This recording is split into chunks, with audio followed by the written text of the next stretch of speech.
So this is part of Module 2, Chapters 10 and 11, and it's important to talk about child health and adolescent health because it is the future for countries, and so keeping children and adolescents healthy will help in their development. So we're going to discuss the risk factors for morbidity and mortality among children and the measures to enhance health in this population. And we're going to review health, social, and economic consequences of adolescent health problems. So when we think about children dying under 5 years of age, 6.3 million children die around the world. And think about the future for the family that's lost, that those children might have provided income for a family, might have discovered new discoveries to build a country, and they've been lost. And almost all of these deaths are preventable. We're not talking about deaths from cancer. We're talking about deaths from diarrhea and deaths from pneumonia, and cases where if children had a little bit of medication, they could survive illnesses. And they are particularly vulnerable due to their size, due to their immunity status, and we do know that child health is linked to poverty, and so children in poverty are at higher risk for poor health outcomes. This chart is in your book on page 262, and just take a look at it when you get a chance, noting that 17% of children die from prematurity, and so it might not be immediate prematurity, but long-term effects of prematurity. Next, acute lower respiratory infections such as pneumonia, and then third, birth asphyxia and birth trauma, which definitely can be preventable, and we're going to talk about that. So the social determinants of health are poverty. The social determinants of health affect children and their poverty level especially. Here, when we just, in the other past module, talked about the mother's nutritional status, a healthier mother has a healthier baby. A mother with more education has a healthier baby and has more ability to keep children healthier, perhaps because she has a better job or is reading things to prevent illness. And then children need access to healthcare providers. They need vaccines. They need care after birth. Water quality and sanitation also affect child deaths, and then war and conflicts. When you have a sick child, there is a cost because if mothers or fathers have to be in the hospital to stay with that sick child, and often in other countries, the expert hospitals are in the big city, so families might have to travel outside of their town to get better care for their child, and there's a high cost to that. Staying in a city, eating in a city, the children who are at home with the grandparents, loss of work and things like that.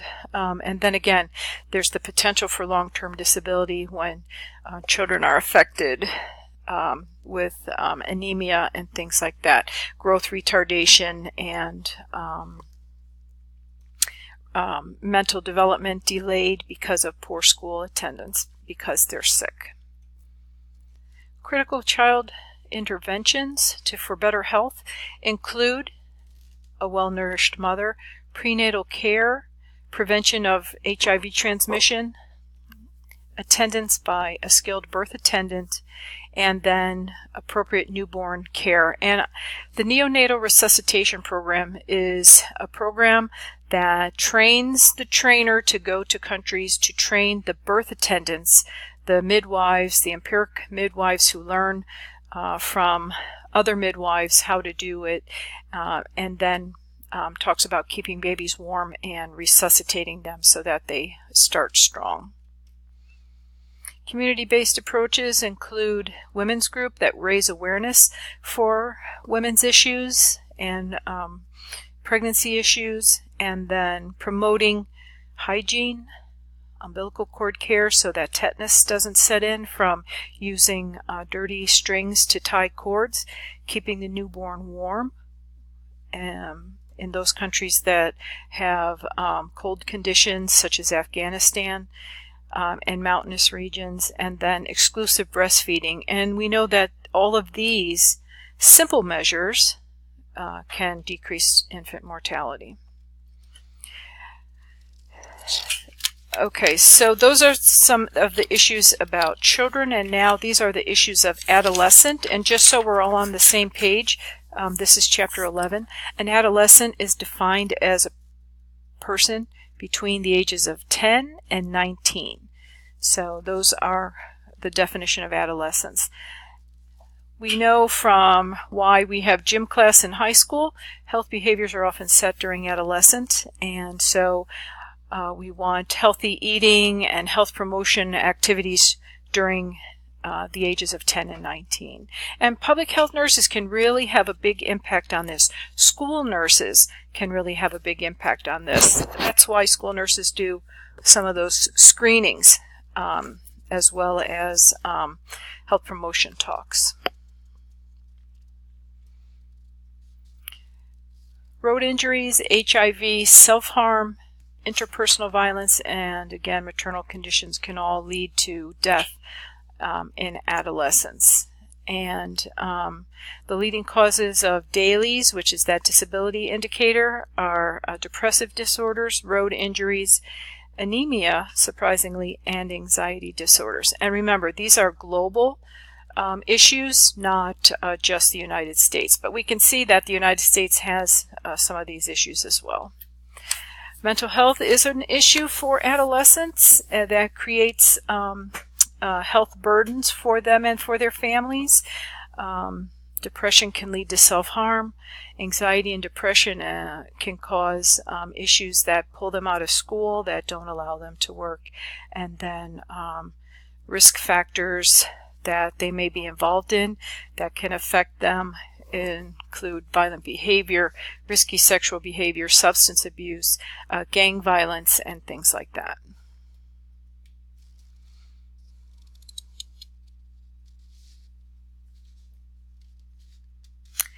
Road injuries. Males are at an increased risk because of cultural and behavioral factors, taking more risk than females of that age. We talk about frontal lobe development and consequential behavior, understanding, and things like that. But road traffic injuries, we know in some countries they use a lot of motorcycles, and adolescents can be injured and killed on motorcycles as well. Reproductive and sexual health for adolescent mothers in some countries where